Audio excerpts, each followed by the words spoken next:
마태복음 7장 13절부터 20절까지 보실까요? 7장 13절부터 20절까지 한 목소리로 봉독합니다. 좁은 문으로 들어가라. 멸망으로 인도하는 문은 크고 그 길이 넓어 그리로 들어가는 자가 많고, 생명으로 인도하는 문은 좁고 길이 협착하여 찾는 자가 적음이라. 거짓 선지자들을 삼가라. 양의 옷을 입고 너희에게 나오나 속에는 노략질하는 일이라. 그들의 열매로 그들을 알지니 가시나무에서 포도를 또는 엉겅퀴에서 무화과를 따겠느냐.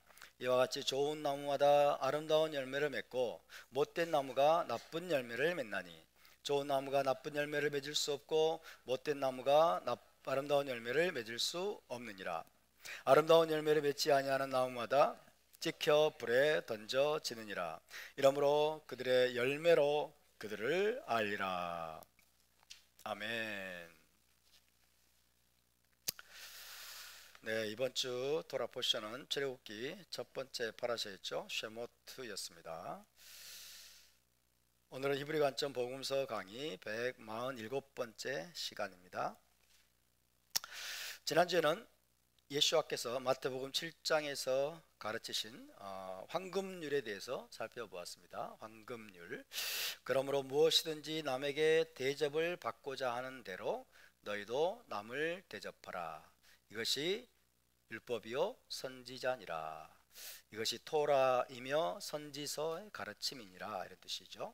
황금률, 골든 룰이라고 하죠. 황금률이라는 말은 예수와께서 만들어내신 것이 아니라 유대 문헌에도 빈번하게 등장하는 것이라고 말씀드렸죠. 황금률이란 말은 금과 같이 소중한 교훈이다, 이런 뜻입니다. 금과 같이 소중한 교훈, 이란 뜻에서 황금률이라는 말이 나왔습니다. 황금률은 레위기 19장 18절을 풀어서 쓴 것인 동시에 토라와 선지서 전체를 관통하는 핵심 메시지입니다. 레위기 19장 18절을 풀어서 쓴 것인 동시에 토라와 선지서 전체를 관통하는 핵심 메시지, 그것이 바로 황금률입니다. 레위기 19장 18절이 무엇입니까? 내 이웃 사랑하기를 내 자신과 같이 하라. 내 이웃 사랑하기를 내 자신과 같이 하라입니다. 내 이웃 사랑하기를 내 자신과 같이 하라라는 말은 얼핏 잘 다가오지 않습니다. 추상적으로 들리는 그런 부분도 있죠. 하지만 그 말씀을 조금 다르게 표현해 보면 의미가 확 다가오죠. 긍정적으로 풀어보면 어떻게 한다고 그랬습니까? 다른 사람이 너를 어떻게 대해 주기를 바라는 대로 너도 남을 그렇게 대하라. 이렇게 긍정적으로 표현할 수 있습니다. 다른 사람이 너를 어떻게 대해주기를 바라는 대로 너도 남을 그렇게 대하라. 마태복음 7장 12절 말씀이죠. 마태복음 7장 12절 말씀, 예수와의 말씀이 바로 그것입니다. 황금률입니다. 남이 나를 어떻게 대해 주었으면 하고 바라는 바대로 그렇게 남에게 행하라는 말씀이죠. 그것이 이웃을 자기 자신같이 사랑하는 구체적인 방법입니다. 부정적으로 풀어보면 너에게 싫은 것은 무엇이든지 남에게도 하지 말라. 너에게 싫은 것은 무엇이든지 남에게도 하지 말라라고 할 수 있습니다. 이것은 랍비 힐렐의 가르침이죠. 랍비 힐렐이 그렇게 표현했습니다. 너에게 싫은 것은 무엇이든지 남에게도 하지 말라. 다른 사람이 너에게 하지 않았으면 하는 것을 너도 다른 사람에게 하지 말라는 말씀입니다. 그래서 내 이웃 사랑하기를 내 자신과 같이 하라 라는 말씀을 우리가 그 두 가지 방식으로 우리가 풀어서 이해를 하면 훨씬 그 말씀이 훨씬 깊이 다가오죠. 그래서 좀 더 구체적으로 다가오는 것을 알 수 있습니다. 바로 이것이 레위기 19장 18절을 이해하기 쉽게 풀어서 설명한 것인데, 예수와는 그것이 토라와 선지서 전체를 관통하는 핵심 계명, 즉 황금률이라고 말씀하신 것입니다. 많은 기독교 신학자들과 목회자들이 오해하는 것처럼 우리는 어떤 경우에도 황금률이 토라의 계명들을 대체했다는 생각에 빠져서는 안 될 것입니다. 황금률은 토라를 대체한 것이 아닙니다. 토라와 선지서를 대체한 것이 아니라는 사실을 기억하시기 바랍니다. 지난주에 또 우리는 좁은 문으로 들어가라 라는 말씀에 대해서도 살펴보았습니다. 좁은 문으로 들어가라. 성경은 은유적으로 하나님의 계명에 대한 순종을 생명의 길이라고 비유해서 말씀한다고 했습니다. 하나님의 계명에 대한 순종이 뭐라고요? 생명의 길이다. 비유적입니다. 은유적인 표현입니다. 계명에 대한 순종이 뭐예요? 생명의 길이다 라고 성경은 표현하고 있습니다. 그런데 이 계명에 순종하는 삶은 좁은 길이고 좁은 문입니다. 인기가 없습니다. 사람들에게 인기가 없어서 찾는 사람이 별로 없다고 말씀하십니다. 생명의 길은 좁은 길이고 좁은 문이어서 사람들이 잘 찾질 않아요. 인기가 없어요. 계명에 순종하려면 때로는 세상의 풍조와 흐름을 거슬러야 하고 고난과 핍박도 감수해야 되기 때문입니다. 그래서 힘들고 어렵게 느껴질 수가 있습니다. 반대로 하나님의 계명에 개의치 않고 세상의 풍조를 따라가면 많은 사람들에게 환영받고 박수갈채를 받을 수도 있습니다. 멋져 보이고 쉬운 길일 수가 있죠. 우리도 토라를 이야기하지 않으면, 토라 준행을 이야기하지 않으면 우리 교회를 오해할 일도 없고, 그죠? 더 많은 사람이 몰려올 수도 있습니다. 그렇지만 우리는 계명에 대한 순종을 생명의 길이라고 믿기 때문에 바로 이 길을 가는 것입니다. 좁고 협착한 계명 준수의 길을 고수하는 자들은 여러분, 그러나 마침내 좁은 문으로 들어가게 될 것입니다. 그 좁은 문이 뭐예요? 생명으로 들어가는 문이죠. 생명으로 들어가는 문. 여기서 생명은 무엇을 의미합니까? 죽은 자의 부활과 메시아 왕국에 들어가는 것을 의미합니다. 생명으로 들어가는 문인데, 생명이 뭐냐면 죽은 자의 부활과 메시아 왕국에 들어가는 것입니다.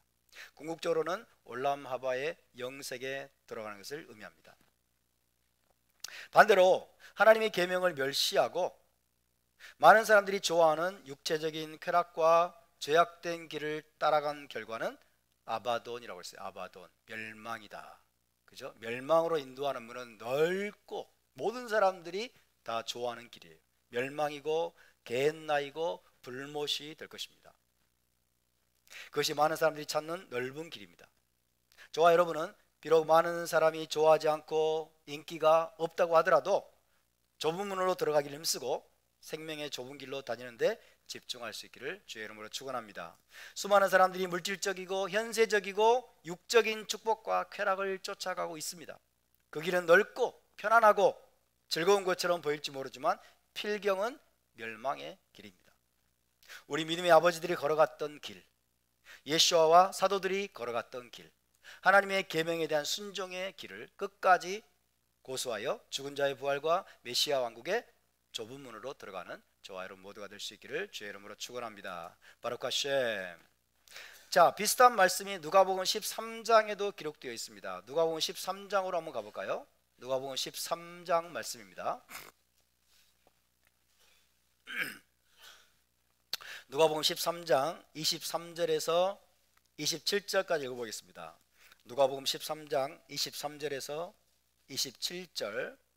자, 천천히 한번 읽어보겠습니다. 어떤 사람이 여짜오되 주여 구원을 받는 자가 적으니까 그들에게 이르시되 좁은 문으로 들어가기를 힘쓰라.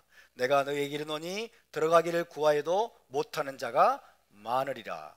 집주인이 일어나 문을 한번 닫은 후에 너희가 밖에 서서 문을 두드리며 주여 열어주소서 하면 그가 대답하여 이르되 나는 너희가 어디에서 온 자인지 알지 못하노라 하리니 그때 너희가 말하되 우리는 주 앞에서 먹고 마셨으며 주는 또한 우리를 길거리에서 가르치셨나이다 하나 그가 너희에게 말하여 이르되 나는 너희가 어디에서 왔는지 알지 못하노라. 행악하는 자들아 나를 떠나가라 하리라. 예수와께서 직접 하신 말씀입니다. 어떤 사람이 예수와께 물었습니다. 주님, 구원을 받는 자가 적습니까? 예수와께서 대답하십니다.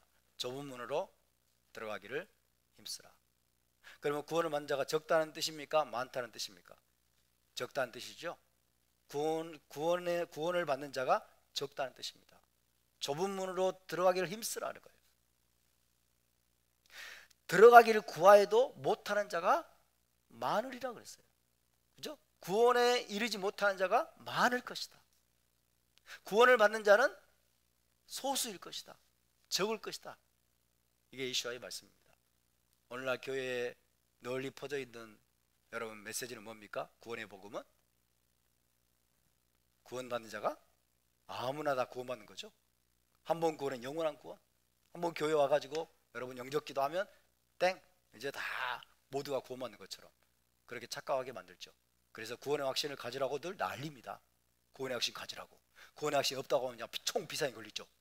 글쎄요, 나 구원받을지 큰일 났네 이 사람. 그러면서 막 구원의 확신을 막 세뇌하듯이 막 집어넣어 주려고 난리를 치는 거죠. 구원을 받는 자가 적으니까 좁은 문으로 들어가기를 힘쓰라. 여러분, 여기서 구원이 무엇일까요?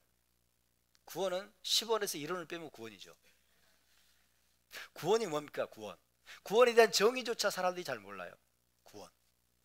구원은 여기서 구원은 죽은 자의 부활과 메시아 왕국에 들어가는 거예요. 죽은 자의 부활에 참여하고 메시아 왕국에 들어가는 것. 그죠? 지금 교회에 나온 사람들 구원 받은 것 같아요. 그러나 마지막 구원을 말하는 거예요. 최종 구원. 죽은 자의 부활에 참여하고 메시아 왕국에 들어가는 자가 적으니까라고 물어보는 거예요. 어떤 차원에서 이 질문을 하는 유대인은 지금 구원 받은 자예요. 하나님의 백성이잖아요. 그죠? 어떤 면에서는 구원 받은 자예요. 이 사람이 구원을 묻고 있는 거예요. 그러면 이 구원은 뭐냐면 최종 구원을 말하는 거예요. 죽은 자의 부활에 참여하고 메시아 왕국에 들어갈 자가 소수입니까? 적습니까? 지금 그걸 물어보고 있는 거예요.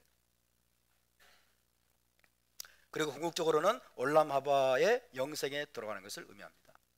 예수와는 좁은 문으로 들어가기를 힘쓰라 라고 말씀하십니다. 메시아 왕국과 영생에 들어가는 것이 좁은 문이란 뜻입니다. 아멘입니까? 좁은 문이란 뜻이에요.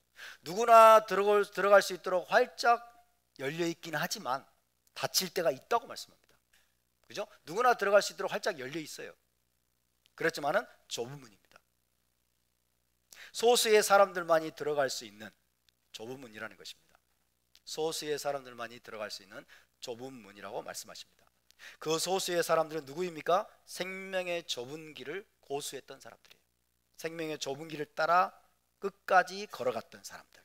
다시 말해서 하나님의 계명에 대한 순종을 끝까지 고수한 사람들로서 그런 소수의 사람들만 그 좁은 문으로 들어갈 것이라고 말씀하십니다.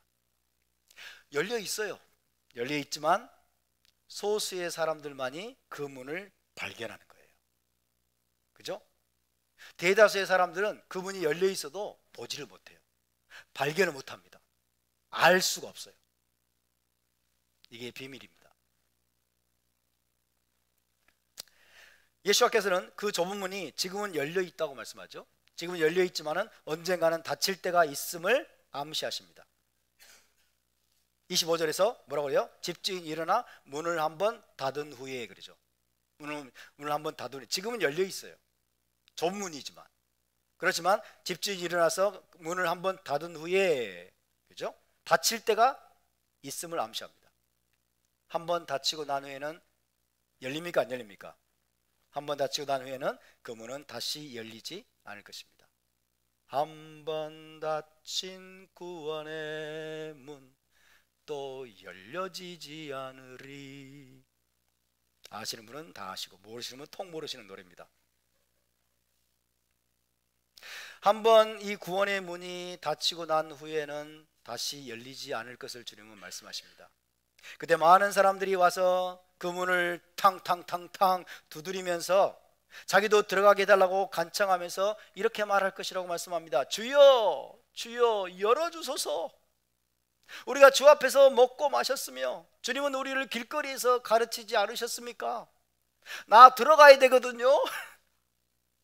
나 들어가야 되는데 왜 이 문이 닫혔죠? 탕탕탕 열어주소서. 무슨 뜻입니까? 주님을 알고 주님과 교제하고 또 주님께 가르침을 받기도 한 사람이란 뜻입니다. 그죠? 모르는 사람이 아니에요. 불신자들이 아닙니다. 어떻게 보면 구원 받았다고 하는 사람이에요. 거듭났다고 하는 사람이에요. 주님을 아는 사람이에요. 주여, 주여, 주여, 주여. 주님이라고 부르고 있습니다. 주님 앞에서 우리가 먹고 마셨습니다. 주님과 교제했어요. 주님은 길거리에서 우리를 가르치지 않으셨습니까?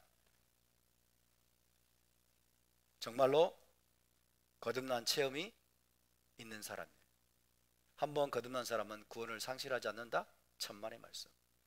정말로 거듭난 체험이 있는 사람들이에요. 하지만 그들이 그 좁은 천국문으로 들어가지 못하는 이유는 간단합니다. 주님 뭐라고 말씀하십니까? 나는 너희가 어디에서 왔는지 알지 못하노라. 나는 너희가 어디에서 왔는지 알지 못하노라. 무슨 뜻입니까? 그들의 소속이 불분명하다는 거예요. 그들의 정체성이 불분명하다는 겁니다. 다시 말해서 그들은 하나님의 왕국에 속한 자들이 아니라는 거예요. 천국에 속한 자들이 아니라는 거예요. 무엇이 그것을 증명합니까? 그들은 악을 행하는 자들이었기 때문입니다. 행악하는 자들아, 행악하는 모든 자들아 나를 떠나가라. 그들은 한마디로 행악하는 자들이었어요. 악을 습관적으로 행하는 자들이었습니다. 행악하는 자들아, 모든 자들아 나를 떠나가라. 행악하는 자들이란 말은 여러분 evil doer라죠. evil doer, 악을 행하는 자들. 행악하는 자들이란 말은 어쩌다가 실수로 연약해서 악을 행한다는 뜻이 아닙니다. 우리는 실수로도 악을 행할 수도 있죠. 그죠? 부지 중에 어쩌다가 실수로 악을 행한다는 뜻이 아니라 습관적으로 반복적으로 악을 행하며 그 안에서 살아가는 자들이에요. 악을 즐겨하는 자들이에요. 그죠? 악을 행하는 게 자기의 정체성이야. 이런 사람들이 바로 행악하는 자들입니다. 다시 말씀드립니다. 행악하는 자들이란 어쩌다 실수로, 그죠? 부지 중에 연약해서 넘어져 가지고 악을 행하는 그런 사람이 아니고 악과 함께 살아가는 자들, 습관적으로 반복적으로 계속해서 악을 행하면서 그 악과 자기 자신이 일체가 되어버렸어요. 그런 어떤 사람입니까? 소속이 불분명하죠. 천국에 속한 자가 아니고 하나님의 왕국에 속한 자가 아니고 악에 속한 자입니다. 하나님께 속한 자가 아니고 마귀에게 속한 자입니다. 악한 자에게 속한 자입니다. 그래서 주님은 나는 너희가 어디에서 왔는지 알지 못하노라. 그 말은 그들의 소속을 주님이 모른다는 뜻이 아니에요. 그죠? 나는 너희가 어디에서 왔는지 알지 못하노라. 그 말은 너희는 하나님의 킹덤에 속한 자가 아니라는 거예요. 내 왕국에 속한 자가 아니라는 거죠. 그들은 악한 자, 즉 마귀에게 속하였기 때문에 본성적으로 습관적으로 반복적으로 악을 행하는 자들이었습니다. 물론 겉으로는 교회에 출석하고 예배에도 참석하고 믿는 자의 외피를 가지고 있어요. 그죠? 크리스찬이라는 외피를 가지고 있지만은 실제로는 악한 자에게 속한 자들이었습니다. 그런 자들은 한마디로 토라의 계명을 지키며 선을 행하는 길에서 벗어난 자들을 말합니다. 토라의 계명을 지키며 그 다음에 선을 행하는 길에서 벗어난 자들. 토라의 계명을 지키며 선을 행하는 길이 뭐예요? 생명의 길이죠. 생명의 길에서 벗어난 자들이에요. 그러니까 그들은 사망의 길로, 사망으로 갈 수밖에 없어요. 사도 바울도요, 불의를 행하고 악을 행하는 자들은 메시아 왕국을 기업으로 받지 못하리라고 분명히 경고했습니다. 고린도전서 6장으로 가볼까요? 고린도전서 6장 8절에서 10절입니다. 불의를 행하고 악을 행하는 자들은 메시아 왕국을 기업으로 받지 못할 것이다.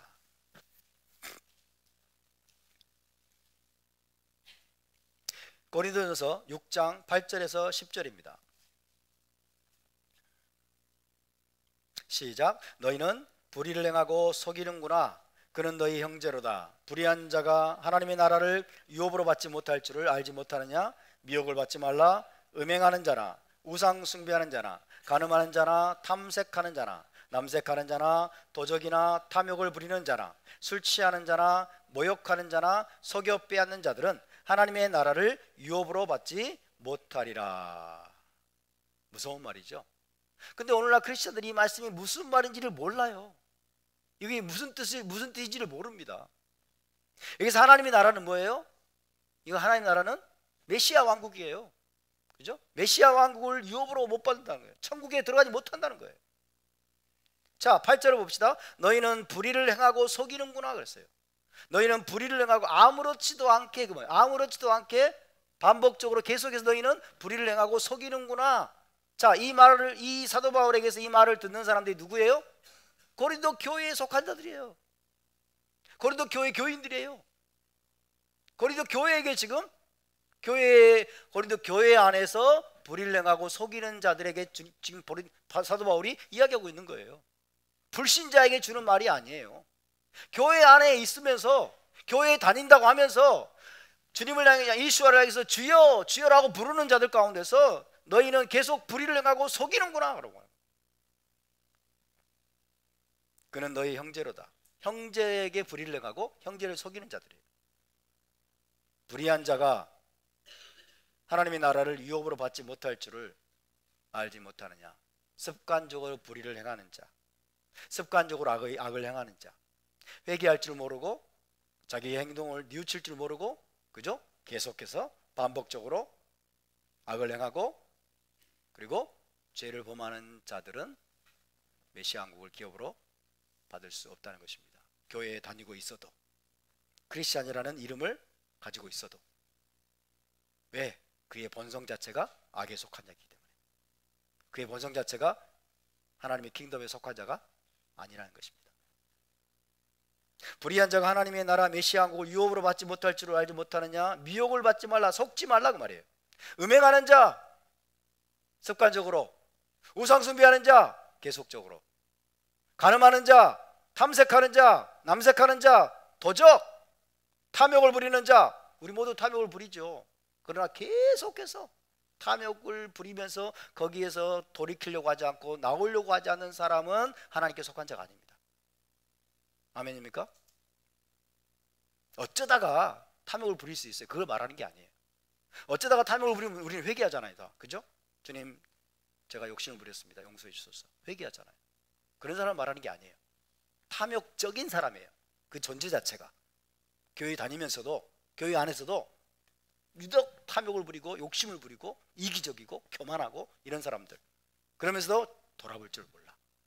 돌이키려고 하지 않아. 술 취하는 자. 술 취하는 분 안 계시죠? 모욕하는 자. 다른 사람을 모욕하면서도 돌이킬 줄을 몰라. 계속 반복해서. 속여 빼앗는 자들, 그런 사람들은 하나님의 나라를 유업으로 받지 못하리라. 단호합니다. 단호합니다. 너무나 분명합니다. 근데 이걸 이해를 못해요. 오늘날 크리스찬들은 한 번 구원은 영원한 구원이라는 이 도구마에 갇혀가지고, 그죠? 한 번 구원은 영원한 구원, 이 도구마에 갇혀가지고 이 말이 무슨 뜻인지를 몰라. 그래서 회개할 줄 모르는 거죠. 저와 여러분은 어찌하든지 모든 죄와 악을 끊어버리고 선하신 하나님께 속하여 하나님의 계명대로 선한 행실에 힘쓰는 예수와의 제자들이 다 될 수 있기를 주의 이름으로 축원합니다. 그 길은 비록 좁고 협착하여 사람들에게 인기가 없고 때로는 힘겹게 느껴질 수도 있습니다. 계명에 순종하는 길, 계명에 순종하는 생명의 길은 여러분 인기가 없기 때문에 사람들이 때로는 오해하고 사람들이 비난하기도 합니다.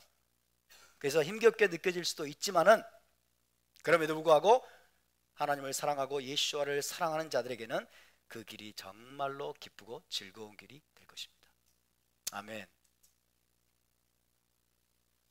토라의 길이 어렵습니까? 괴롭습니까? 토라의 길이 괴로워 죽겠습니까? 무거워 죽겠습니까? 즐겁죠? 기쁘고 행복하죠? 반응들이 별로 시원치 않으신 것 같아. 그죠? 하나님을 사랑하고 예수와를 사랑하는 자들에게는 하나님의 계명에 순종하는 길이 여러분 기쁨과 즐거움과 행복의 길인 줄로 믿습니다. 할렐루야. 그 좁은 길, 좁은 문으로 들어가기 힘쓰는 저와 여러분이 될 수 있기를 주의 이름으로 축원합니다. 바룩 하셴. 자, 이제 마태복음 7장 15절로 가보겠습니다. 15절을 다 함께 읽어보겠습니다. 시작. 거짓 선지자들을 삼가라. 양의 옷을 입고 너희에게 나오나 속에는 노략질하는 일이라. 거짓 선지자들을 삼가라. 양의 옷을 입고 너희에게 나오나 속에는 노략질하는 일이라. 여기서 예수와는 이제 거짓 선지자들을 조심하라고 경고하십니다. 거짓 선지자들을 조심하라. 토라에서 모세는 이미 거짓 선지자를 분별하는 기준을 제시해 놓았습니다. 거짓 선지자는 토라에 이미 분별 기준이 나와 있죠. 자, 거짓 선지자를 논하기 전에 먼저 선지자를 논해야 될 필요가 있을 겁니다. 선지자란 어떤 존재인가? 선지자란 어떤 사람을 말하는 것일까요? 선지자는 예언하는 자, 사람들이 그렇게 알고 있잖아요.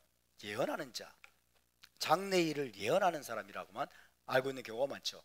선지자는 단순히 점을 치듯이 미래의 일을 말하는 사람이 아닙니다. 선지자란 하나님의 메시지를 받아서 이스라엘에게 전달하는 하나님의 대변인이에요.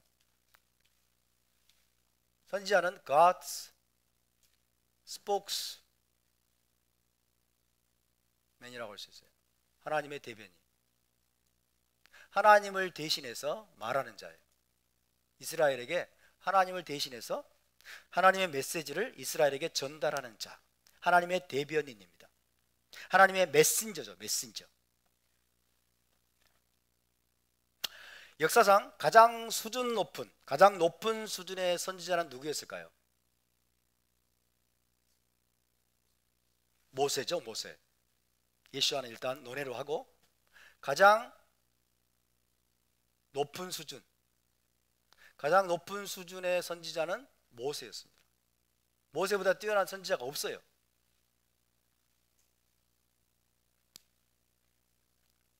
모세는 어떤 사람이었습니까? 하나님을 대면하여 보는 가운데 얼굴과 얼굴을 맞대고 보는 거예요. 하나님을 대면하여 보는 가운데 하나님께서 마치 대화하듯이 명확하게 계시를 전달해 주신 선지자예요. 그죠? 하나님이 다 계시의 말씀들을 모세에게 하나하나 불러주시고 말씀해 주신 거예요. 다른 선지자들은 대부분 꿈과 환상과 이런 걸로 말씀했어요. 꿈이나 환상 이런 걸로. 꿈이나 환상은 의미가 명확하지 않죠. 다양한 해석이 가능해요. 다양한 해석이. 그러니까 꿈을 꾸고 환상을 보면 사람들이 엉뚱한 데로 가버려요. 꿈을 꾸고 환상을 본다는 사람들이 다 교만해져 버려요. 그렇죠? 그런 사람이 많습니다. 그러나 모세는 다릅니다. 모세는 하나님과 얼굴과 얼굴을 맞대고 대면하여 보는 가운데 하나님께서 명확한 말로 대화하듯이 말씀 한 말씀을 다 불러주시고 계시해 주신 바로 그 선지자다. 그래서 모세의 계시는 가장 정확하고 가장 신뢰할 만한 것으로 인정을 받았습니다. 그것이 바로 모세오경이죠. 모세오경, 토라. 모세오경, 토라는 가장 수준 높은 계시이고 가장 신뢰할 만한 계시로 인정을 받았습니다. 그것이 우리에게 지금 선물로 주어졌다는 것이 얼마나 큰 축복인지 모릅니다. 따라서 모세는요, 모든 선지자들의 모델이 될 만한 선지자이고요, 모세오경 토라는 모든 성경의 기준이 될 만한 책입니다. 할렐루야. 토라는 모든 성경의 기준이 될 만한 책이에요. 그렇기 때문에 랍비들은 가장 정확한 계시인 토라에 부합되느냐 부합되지 않느냐를 가지고 정경 판단의 기준으로 삼았습니다. 자, 토라 이후에 많은 책들이 뒤에 이제 부과가 됐죠. 그죠? 창출, 레위, 신, 다음에 여호수아, 사사기, 룻기, 사무엘상하, 또 열왕기상하, 역대상하. 그죠? 시편, 잠언전도 쫙 붙잖아요. 정경이 다. 정경에 포함될 수 있는 기준이 뭐냐요? 정경에 포함될 수 있는 기준이 뭐냐? 계시성이 높아졌죠. 하나님의 영감은 받은 책이라는 사실이 증명이 돼야 되겠죠. 그 기준이 뭐냐? 모세의 토라에 부합되느냐, 부합되지 않느냐가 바로 정경을 판정하는 기준으로 삼아졌던 것입니다. 이게 랍비들의 기준이었어요. 이해되십니까? 왜냐하면 모세가 가장 뛰어나고 신뢰만한 선지자이고 모세오경 토라가 가장 정확하고 믿을만한 최초의 계시이기 때문입니다. 이런 관점에서 볼 때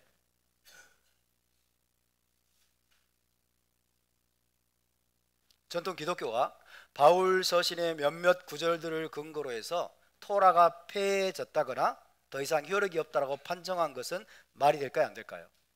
말이 안 되죠. 그죠? 바울 서신을 몇몇 구절을 보니까 진짜 토라가 폐해진 것 같아. 토라가 끝난 것 같아. 그러면 바울이 모세보다 더 뛰어난 선지자란 말이 돼버려요. 그것은 터무니없는 말입니다. 말이 안 되는 거예요. 모세와 같은 선지자는 예수와 외에는 없습니다. 그죠? 예수와는 모세보다 뛰어난 선지자예요. 모세와 같은 선지자이면서 모세보다 더 뛰어난 선지자는 예수와밖에 없고, 다른 어떤 선지자도 모세의 레벨까지 오른 선지자가 없어요. 사도 바울도 물론 선지자의 측면이 있죠. 선지자예요. 그렇지만 사도 바울의 선지자의 레벨이 모세를 능가하는 게 아니에요. 그렇기 때문에 사도 바울의 글 몇 개를 가지고, 몇 구절을 가지고 모세의 토라를 폐해버린다, 토라가 없어졌다 라고 하는 주장은 얼마나 터무니없는 주장인지 모릅니다. 왜? 토라 이후에 뒤따라오는 모든 성경이 무엇의 근거에서 결정된다고요? 토라의 근거에서. 토라에 부합되냐 부합되지 않느냐. 그러니까 이렇게 우리가 판단할 수 있어요. 자, 바울 서신이 로마서, 갈라디아서 이런 바울 서신이 토라에 부합되지 않으면 성경이 될 수 없는 거예요. 이해되시죠? 바울 서신이 토라를 부정하고 있다? 토라가 폐해졌다고 말한다? 그러면 이 바울 서신은 성경으로서의 가치가 없는 거예요. 이해되십니까? 그렇기 때문에 바울은 토라를 폐할 권한이 없어요. 토라를 폐할 수가 없어요. 이런 차원에서 볼 때 여러분, 바울 서신은 절대로 반토라적인 책이 아님을 믿으시기 바랍니다. 번역이 잘못돼서, 사람들이 오해해서 잘못된 해석에서 그렇게 이해를 하는 것이지, 바울은 절대로 여러분 토라를 폐한 적이 없습니다. 바울은 너무나 토라를 사랑했던 사람이었음을 여러분 기억하시기 바랍니다. 최고의 토라학자가 바울이에요. 최고의 토라학자가. 그의 모든 논지가 토라의 근거에서 진행이 되는 거예요. 로마서도 그렇고 갈라디아서 보면 전부 토라의 근거에서 여러분 논리를 전개하고 있어요. 근데 그래서 어떻게 토라를 폐합니까? 말이 안 되는 소리를 오늘날 기독교인들이 하고 있고 신학자들이 지금까지 해왔던 건데, 이제는 여러분 바뀌어야 될 줄로 믿습니다. 다시 처음으로 돌아가서, 선지자란 하나님으로부터 메시지를 받아서 이스라엘에게 전달함으로써, 자, 하나님의 대변이라고 그랬죠? 하나님의 메신저입니다. 누구에게? 이스라엘에게. 자, 이스라엘에게 하나님의 메시지를 전달하는 하나님의 대변인, 하나님의 메신저인데, 그 목적은 뭐냐? 이스라엘에게 경고하기 위해서, 그 다음에 회개케 하기 위해서, 그 다음에 격려하기 위해서, 그리고 희망을 주기 위해서, 이런 목적들을 가지고 있습니다. 하나님의 메시지를 가지고 이스라엘을 경고하고 또 회개케 하고 그리고 격려하고 때로는 미래에 대한 희망을 불어넣어 주시기 위해서 하나님으로부터 보내신 받은 하나님의 대변인, 하나님의 스포크스맨, 이 사람이 바로 하나님의 선지자입니다. 자, 참 선지자의 가장 중요한 관심사 중에 하나는 이스라엘이 언약의 토라를 준행하는 삶으로 돌아가도록 회개케 하는 것입니다. 회개케 하는 것이 참 선지자의 가장 중요한 관심사 중에 하나예요. 테슈바. 참 선지자는 항상 테슈바를 외칩니다. 회개하라. 회개하라는 뭐예요? Return to Torah 이런 뜻이라고 그랬죠? Return to Torah. 토라 준행의 삶으로 돌아가라. 이게 참 선지자의 가장 중요한 관심사 중에 하나예요. 참 선지자의 가장 중요한 표지 중에 하나입니다. 오늘날 교회 안에서도요, 참된 하나님의 사람의 가장 중요한 표지 중에 하나는 회개를 전파하는가, 회개를 설교하는가의 문제예요. 많은 교회들이 회개를 전하지 않습니다. 회개하라고 말하지 않아요. 여러분, 회개해야 됩니다 라고 전하지 않는 목회자들이 굉장히 많아요. 왜? 사람들이 도망갈까 봐. 인기가 없잖아요. 사람들이 듣기 좋아하는 말을 하는 거죠. 여러분, 부자 되세요. 교회 안에서 부자 되세요. 설교단에서 그런다니까요. 성공여심 예배 끝나고 나가면서 부자 되세요. 기부 서로 인사합시다. 교회에서 이게 해야 될 메시지입니까?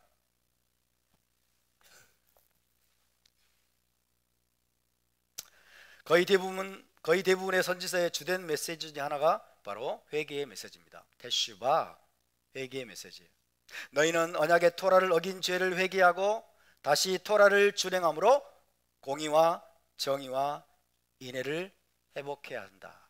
자, 일단 토라의 삶은 뭡니까? 공의, 정의, 신실함, 그 다음에 인애라고 표현하죠. 헤세드. 이것들을 회복할 것을 강력하게 촉구하는 메시지입니다. 토라의 정신이죠. 가장 중요한 정신.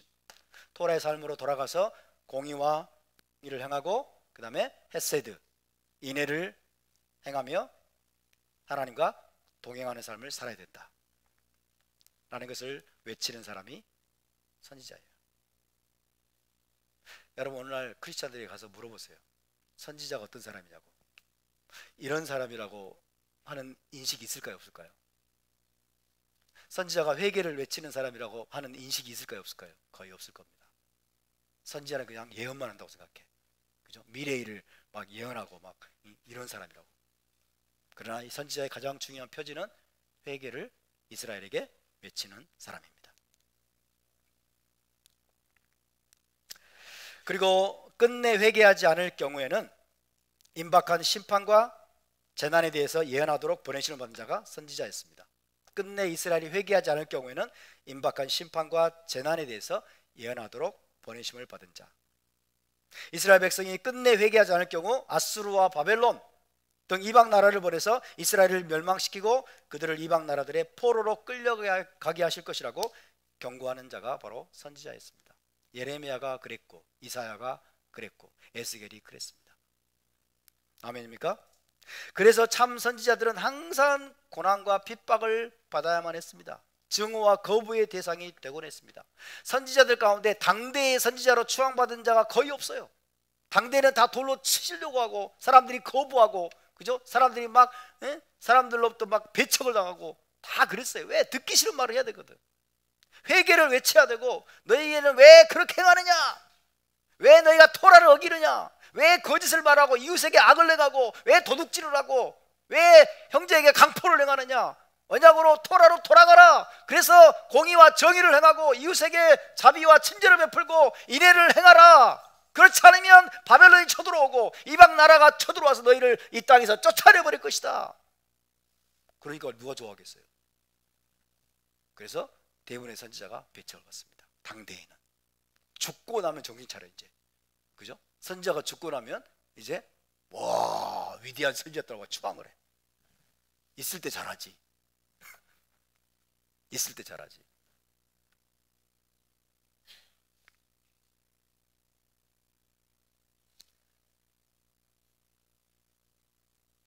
참 선지자들은 항상 고난과 핍박을 받아야 했고 증오와 거부의 대상이 되곤 했습니다.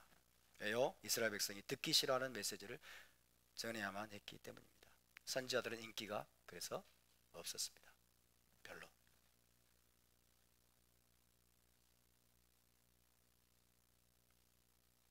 자, 이런 사람이 선지자인데요, 모세가 기록한 토라에 따르면 이제 거짓 선지자의 징표가 나옵니다. 거짓 선지자는 그럼 어떤 사람인가? 거짓 선지자의 징표, 어떤 선지자를 자처하는 자의 예언이 성취되지 않을 경우, 자신을 선지자라고 하는 자의 예언이 성취되지 않을 경우 그는 분명 거짓 선지자라고 되어 있습니다. 자, 이제 거짓 선지자인데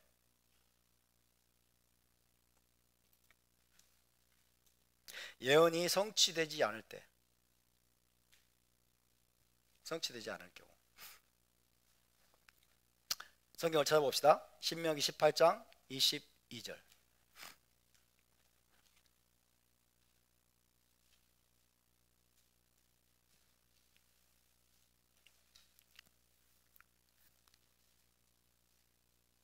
신명기 18장 22절.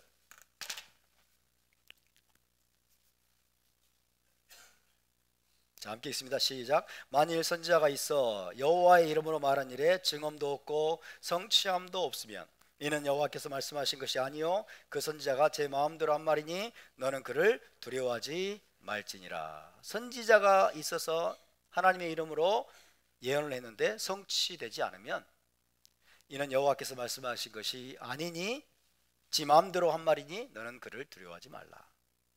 자, 이 말씀만 놓고 보면 선지자가 여호와의 이름으로 예언을 했는데 그 예언이 성취되지 않으면 그는 분명 거짓 선지자로 판명될 수 있는 것처럼 보입니다. 하지만 문제가 그리 간단하지 않죠?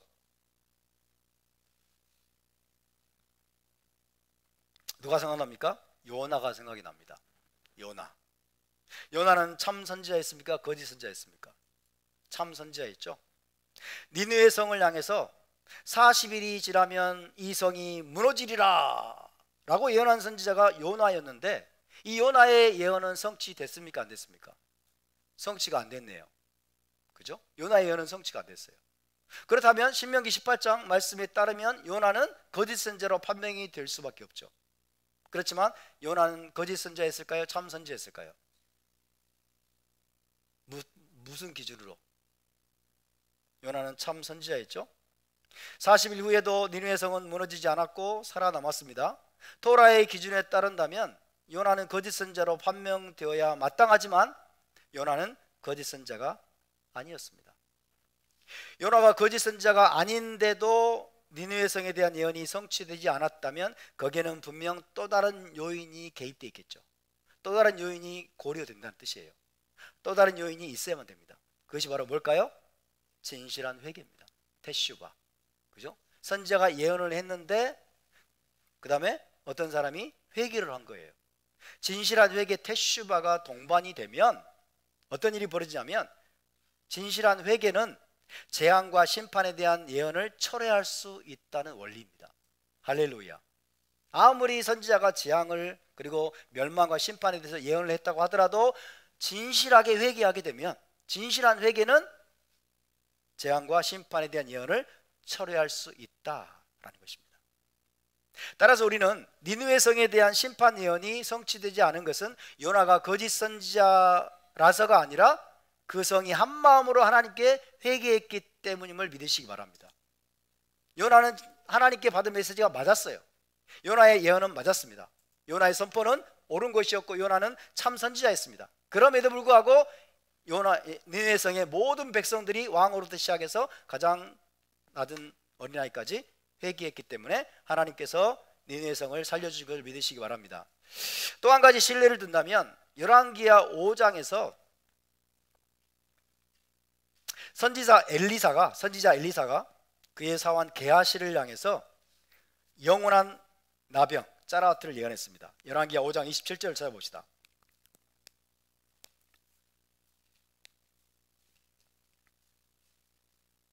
선지자 엘리사가 사환인 게하시를 향해서 영원한 나병 짜라하트, 문둥병이라고 하죠. 영원한 짜라하트를 예언했습니다. 열왕기하 5장 27절.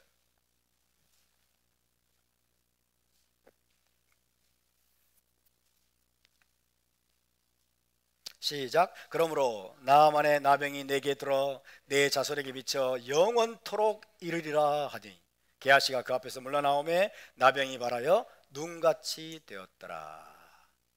이 게하시가 욕심을 부렸죠. 그래서 나아만을 쫓아가 가지고 이거 주시고 저거 주시고 주세요 이런 거예요. 엘리사는 선물 받기를 거절했는데 게하시가 욕심이 나가지고 쫓아가서, 그래서 지금 이 게하시를 저주하는 말을 하는 거죠. 나아만의 나병이 내게 들어 내 자손에게 미쳐 영원토록 이르리라 그랬어요. 내 자손에게 미쳐 영원토록 이르리라. 엘리사가 그렇게 선포한 즉시 게하시에게 나병이 발병했습니다. 이 선포대로라면 게하시의 나병은 자손 대대로 영원히 유전되었어야 마땅하죠. 맞습니까? 하지만 열왕기하 8장을 보면 게하시가 왕궁에서 왕에게 선지자 엘리사가 행한 큰 일을 설명하는 내용이 기록되어 있어요. 이 게하시가 왕궁에 들어가요. 왕궁에. 그래가지고 왕 앞에서 자기 스승인 선지자 엘리사가 어떤 큰 일들을 행했는지를 왕에게 설명하는 내용이 기록되어 있어요. 그 말은 무슨 뜻이냐면 대대로 유전되리라던 게하시의 나병이 치유되었음을 강력히 시사하는 내용입니다. 그죠? 나병 환자는 왕궁에 들어가지 못해요. 왕 앞에 설 수가 없죠. 그렇죠? 그렇다면 이 게하시의 나병은 어느 순간에 치유가 되었구나 라는 거예요. 자손 대대로 유전될 것이라고, 영원히 이룰 것이라고 했는데 어느 순간에 치유가 되었다는 것을 강력하게 시사하고 있습니다. 어떻게 그렇게 됐을까요? 유대랍비들은 게하시가 진실하게 회개했을 것으로 추정합니다. 게하시의 진실한 회개를 통해서 하나님께서 그 문둥병을 자손 대대로 영원히 이룰 것이라고 하는 그 선포를 철회하신 거예요. 취소하시고 은혜를 베푸셨음을 믿으시기 바랍니다. 이처럼 진실한 회개는 재앙과 심판에 대한 예언을 철회시키고 성취되지 않게 할 만큼 강력한 것입니다. 여러분, 회개의 능력을 믿으시기 바랍니다. 아무리 큰 죄를 우리가 범한다고 할지라도, 아무리 대한민국에 큰 재앙이 있을 것이라는 예언이 있다고 하더라도, 여러분, 우리가 진정으로 회개하고 하나님 앞에 나가면 하나님께서 그 모든 것들을 여러분 철회하실 것을 믿으시기 바랍니다.